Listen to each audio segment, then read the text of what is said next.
শাশুড়ি আম্মা আপনি যতই মামলা দেন, এই যে দেন আপনার মায়ের একদম সুখে আছে।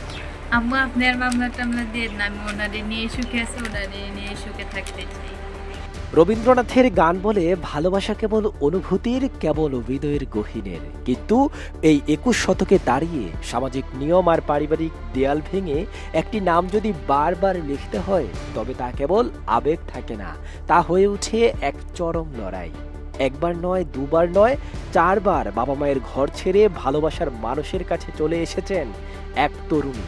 প্রতিবারই তাকে ফিরিয়ে নিয়ে যাওয়ার চেষ্টা হয়েছে, আর প্রতিবারই তিনি ফিরে এসেছেন সেই মানুষটির কাছে যাকে তিনি ভালোবাসেন বলে দাবি করছেন। সামাজিক রীতি মেনে 4বার বিয়েও হয়েছে তাদের, কিন্তু বাধা একটাই, ছেলে গরিব। ঘটনাটি নরসিংদী সদর উপজেলার মাধবদী পৌরসভার আইসক্রিম ফ্যাক্টরি সংলগ্ন এলাকার। এ যেন কোনো সিনেমার গল্পকেও হার মানায়।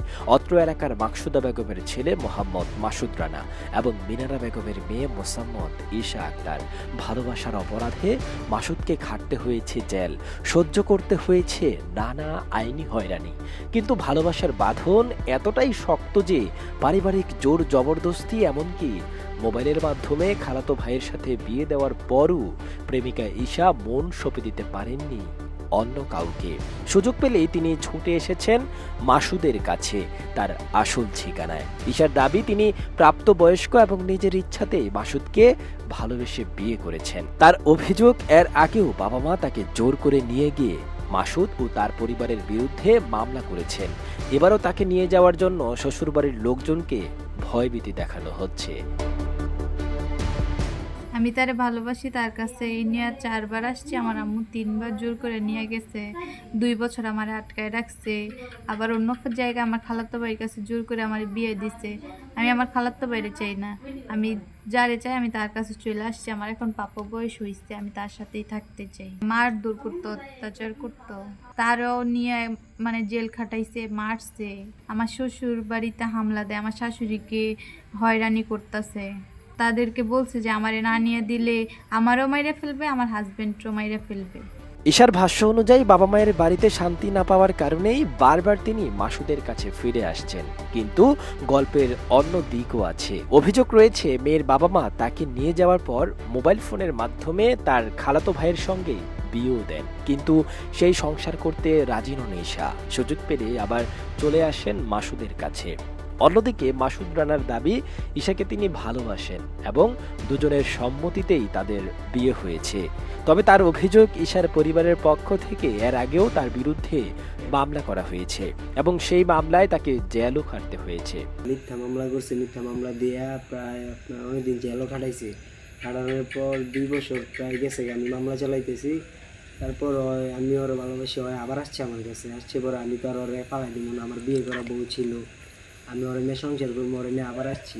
আসার পর এখন আবার মিথ্যা মামলা দিছে, হয়রানি করতেছে, যে আমার বাসার দিয়ে আবার ভাঙচুর করতেছে। মামলা দিছে যে মাইয়া নাকি 10 ভরি স্বর্ণ বা 4 ভরি স্বর্ণ 5 লাখ টাকা নিয়ে আসছে, এমন মামলা দিছে।